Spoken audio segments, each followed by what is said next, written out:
In this specific video, I'm going to show you how to create raving fans that will buy from you instead of just subscribers. Now, in this case, when I talk about subscribers, I'm just talking about people that are on your list. And what our goal here is to create a list of people that absolutely love your emails. So whenever you send an email, they see that it's from you. They're going to click it. They're going to take some time to actually read it. So let's go ahead and get started. First things first, you need to position yourself.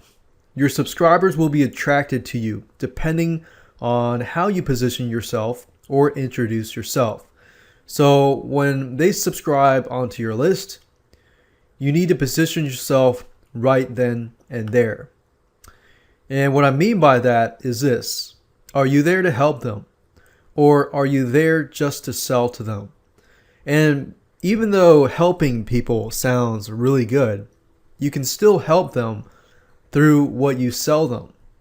Now, what I found is being on the extreme end of giving away free stuff all the time or selling all the time should be avoided. If you give people free stuff all the time, you've conditioned them to receive free stuff from you, and you've positioned yourself as somebody who gives away free stuff.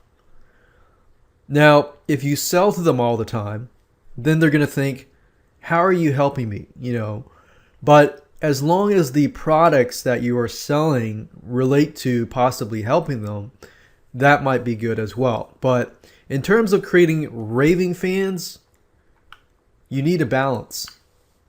So that's why I call it the balance formula. What I found over the years is this: there needs to be a balance between the two. A balance between education versus promotions. So in other words, you need to educate them, but you also need to sell. So in this case, we've got a balance of both worlds.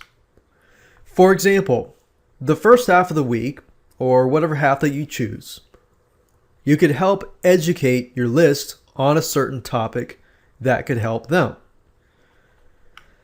And then on the second half of the week, you could promote a product that is related. And what I found that works really, really well is discounts and scarcity.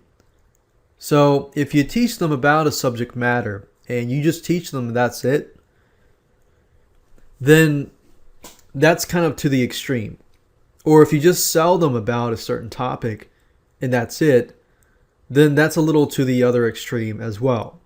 But you also want to make sure between the balancing of the education and the selling, that whatever they signed up for, you're only emailing them that. So if they signed up for puppy training, you could eventually probably sell them about elderly dogs, but that has to be later down the road.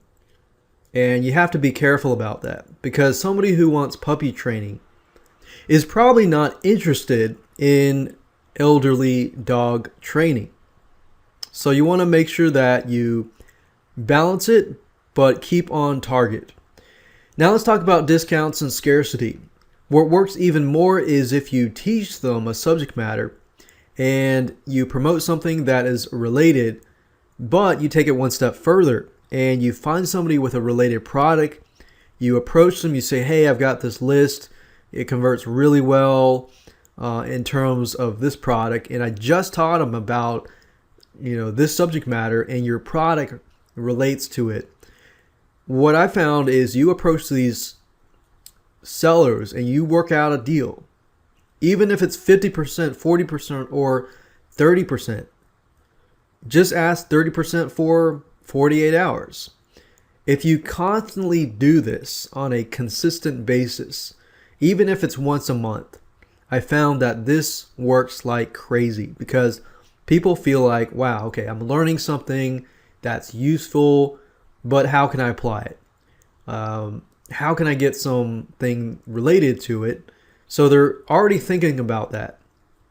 And if you use this method, it's a specific strategy then you will do very well in terms of converting your list into raving fans and into buyers. And it definitely takes a little more time on your part, but it's definitely well worth it. And another thing to do is be consistent as well about the time that you email them. So if you're used to emailing them at 9:30 a.m. Eastern time, then you want to make sure that you email them consistently from that point on at 9:30 a.m. Eastern time. And I found that helps a lot because people are waiting to receive an email at that time. And of course, people around the world, if you're dealing around the world, that could be a different case from them. But with the autoresponders that you use, like GetResponse and things like that, you can also set it in a way that it'll be sent during their time zone and so forth. But consistency is important. Conditioning your list is important. So whatever you do, make sure that you're consistent. And that's it.